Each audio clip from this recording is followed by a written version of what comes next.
नमस्कार दोस्तों, आप सभी का स्वागत है आपके अपने यूट्यूब चैनल स्टडी विद प्रीति में।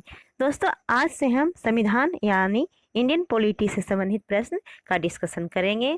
दोस्तों, जैसा कि आपको पता है, किसी भी कम्पिटिटिव एग्जाम हो तो उसके लिए इंडियन पॉलिटी से एग्जाम में प्रश्न बन ही जाते हैं। तो इसके आने वाले सभी पार्ट आपके लिए महत्वपूर्ण होने वाले हैं। आज ये संविधान का पहला यानी कि प्रैक्टिस सेट का पहला पार्ट है। तो चलिए शुरू करते हैं आज का पहला प्रश्न।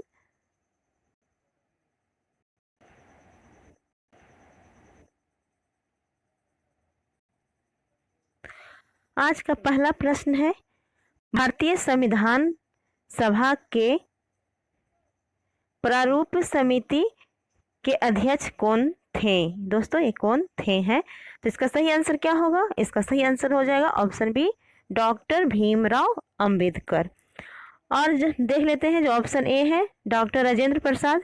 तो ये कौन से समिति के अध्यक्ष थे? तो संचालन समिति के अध्यक्ष थे डॉक्टर राजेंद्र प्रसाद। जवाहरलाल नेहरू की बात करें तो ये संघ संविधान समिति, जो संघ संविधान समिति थी, उसके अध्यक्ष थे जवाहरलाल नेहरू। और जेवी कृपलानी, तो ये किसके थे? तो ये उप समिति जो था मौलिक अधिकार यानी मौलिक अधिकार का उप समिति के अध्यक्ष थे जेवी कृपलानी। चलिए दोस्तों, आगे देखते हैं। आगे का प्रश्न है, भारतीय संविधान का अनुच्छेद 31B किससे संबंधित है? तो इसका सही आंसर क्या होगा? तो इसका सही आंसर हो जाएगा ऑप्शन डी। इसका सही आंसर हो जाएगा ऑप्शन डी, भारतीय नागरिकता के मौलिक अधिकार। 31B है जो किससे है? तो भारतीय नागरिकता के मौलिक अधिकार से संबंधित है। और भारतीय संविधान में अगर हम बात करें मौलिक अधिकार का, तो ये भाग कितना? तो भाग 3 है जो मौलिक अधिकार से संबंधित होता है। और अनुच्छेद 12 से 35 तक क्या होता है? तो इसमें मौलिक अधिकार है जो वर्णित है, इसलिए यहाँ 31B आया, तो ये क्या हो जाएगा? मौलिक अधिकार हो जाएगा। चलिए आगे देखते हैं। आगे का प्रश्न है, मलिमत समिति की रिपोर्ट निम्नलिखित में से किससे संबंधित है? तो दोस्तों, इसका जवाब दीजिए, इसका क्या होगा सही आंसर? तो इसका सही आंसर हो जाएगा ऑप्शन सी, आपराधिक न्याय प्रणाली सुधार है जो मलिमत समिति की रिपोर्ट से संबंधित है। और भी समितियां जो है इम्पोर्टेंट है, उसके बारे में बता देते हैं। जैसे नानावती आयोग है, तो ये किससे संबंधित होता है? तो यह गोधरा कांड जांच से है। उसी तरह से है ठक्कर, एक ठक्कर आयोग है, तो वे था इंदिरा गांधी हत्याकांड से। और बलवंत राय मेहता समिति, बहुत ज्यादा महत्वपूर्ण प्रश्न, बलवंत राय मेहता समिति, तो यह है पंचायती राज व्यवस्था। चलिए आगे देखते हैं। आगे का प्रश्न है,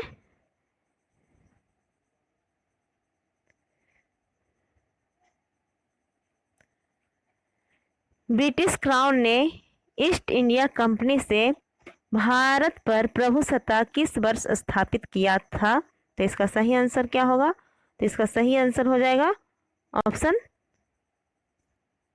बी, 1858 ईस्वी। तो 1 नवंबर 1858 को लॉर्ड कैनिंग की इलाहाबाद से महारानी विक्टोरिया की घोषणा से भारत में कंपनी का शासन है जो समाप्त हो गया था। और यहाँ से क्या हुआ था? तो ब्रिटिश क्राउन की शासन स्थापित हो गया था भारत पर, और ईस्ट इंडिया कंपनी का शासन है जो समाप्त हो गया था। और भारत शासन एक्ट जो 1858 था, भारत शासन एक्ट के द्वारा ही भारत परिषद और भारत सचिव पद का सृजन हुआ था, जो भारत के प्रशासन के लिए जिम्मेवार था। तो चलिए अब आगे देखें।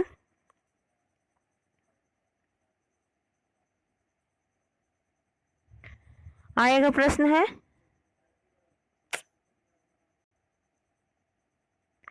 निम्नलिखित में से किस अनुच्छेद को आपातकाल के दौरान स्थगित नहीं किया जा सकता है? तो इसका सही आंसर क्या होगा? ऑप्शन बी, अनुच्छेद 20 तथा 21। इसमें क्या है? तो यह है संरक्षण का अधिकार जो है अनुच्छेद 20 में, तथा प्राण एवं दैहिक स्वतंत्रता का अधिकार किसमें होता है? तो वह होता है अनुच्छेद 21 में, जो आपातकाल में भी प्रभावी रहता है और इसे स्थगित नहीं किया जा सकता है। चलिए दोस्तों, अब आगे देखते हैं।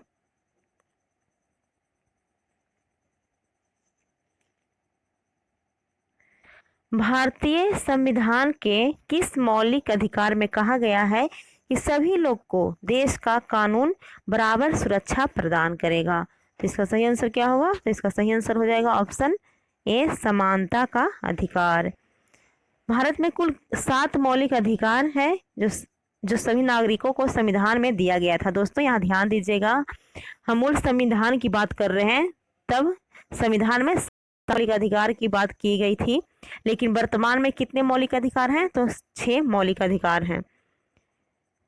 जो 44वां संविधान संशोधन द्वारा मौलिक संपत्ति के अधिकार को हटा दिया गया था और इसे 300 अनुच्छेद क में जोड़ा गया था।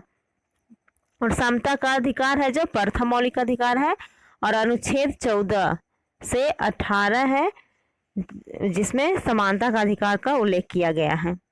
चलिए अब आगे देखते हैं। 1928 में भारत में आए उस कमीशन का नाम बताएं जिसका उद्देश्य भारत की संवैधानिक व्यवस्था में सुधार करना था। तो इसका सही आंसर क्या होगा? तो हो जाएगा ऑप्शन डी, साइमन कमीशन। अब साइमन कमीशन का गठन कब हुआ था? तो इसका गठन कब हुआ था?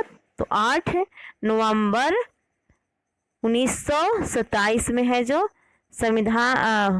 साइमन कमीशन की स्थापना हुई थी। और यहाँ है ऑप्शन में ए, रॉलेट एक्ट। तो ये कब लाया गया था? तो ये 1919 में लाया गया था।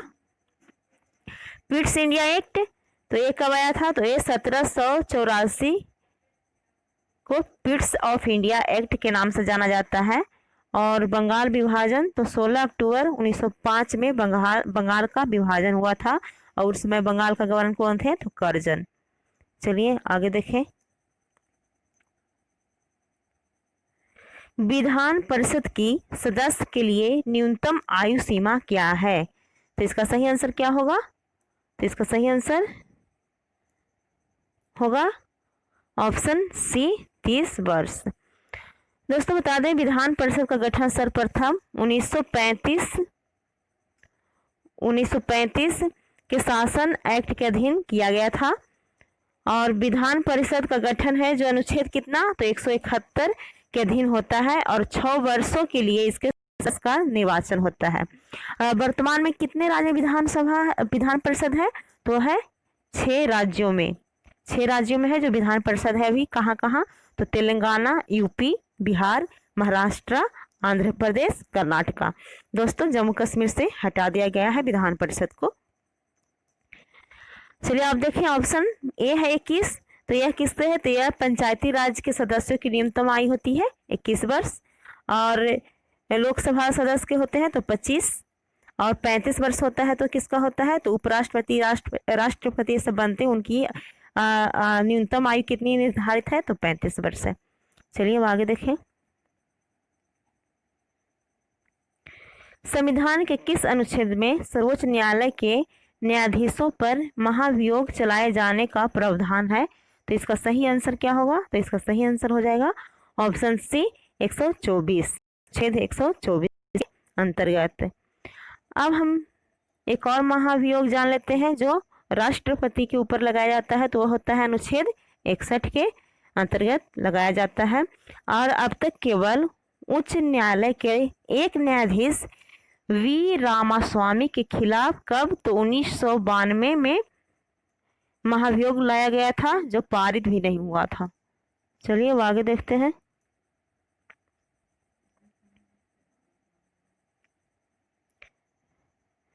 एक संशोधन द्वारा समावेशित भारतीय संविधान का अनुच्छेद 243 निम्नलिखित में से किस विषय से संबंधित है? इसका सही आंसर क्या होगा? इसका सही आंसर हो जाएगा ऑप्शन डी, पंचायती राज व्यवस्था। दोस्तों 243 में पंचायती राज व्यवस्था को लागू किया गया है, और अनुच्छेद 40 के अनुसार है जो पंचायती अनुच्छेद 40 के अनुसार राज्य सरकार ग्राम पंचायत का गठन करता है और उसे ही सक्रिय अधिकार देता है। अब पंचायत व्यवस्था आया है तो जान लेते हैं कि बलवंत राय मेहता और अशोक मेहता का संबंध है जो पंचायती राज व्यवस्था से है। दोस्तों यहाँ ध्यान दीजिएगा, बलवंत राय मेहता और अशोक मेहता दोनों का संबंध पंचायती राज व्यवस्था से ही है। लेकिन बलवंत राय मेहता का त्रिस्तरीय राज व्यवस्था, पंचायती राज व्यवस्था से संबंधित है। बलवंत राय मेहता इन्होंने 1957 में त्रिस्तरीय राज व्यवस्था की सिफारिश की थी और जो अशोक मेहता थे वो 2 स्तरीय पंचायती राज व्यवस्था की सिफारिश की थी। कब? तो 1977 में। दोस्तों एग्जाम में पूछा जाता है कब जो, तो ये अशोक मेहता है 1977 और बलवंत राय मेहता 1957। लेकिन अशोक मेहता का भी मान्य नहीं है, जबकि बलवंत राय मेहता का ही जो त्रिस्तरीय व्यवस्था है वह भी लागू है भारत में। और अनुसूची कितना 11 के अंतर्गत है जो पंचायती राज व्यवस्था को लाया गया था, रखा गया है अनुसूची 11 के अंतर्गत। चलिए अब आगे देखते हैं। लोकसभा की बैठक आयोजित करने के लिए न्यूनतम कितनी सदस्य संख्या उपस्थित होनी चाहिए? तो इसका सही आंसर हो जाएगा ऑप्शन बी, कुल सदस्य का 10वां भाग है जो होना चाहिए। और इसे क्या कहा जाता है? तो गण पूर्ति या कोरम व्यवस्था कहा जाता है। चलिए अब आगे देखते हैं। निजता का अधिकार किसके अधीन आता है? तो इसका सही आंसर क्या होगा? तो इसका सही आंसर हो जाएगा ऑप्शन डी है 21। तो अनुच्छेद 21 का में है जो क्या है, और तो 6 से 14 वर्ष के आयु के समस्त बच्चों को निःशुल्क शिक्षा तथा अनिवार्य शिक्षा उपलब्ध कराया जाता है और इसी के अंतर्गत निजता का अधिकार भी आता है। अब आगे देखते हैं।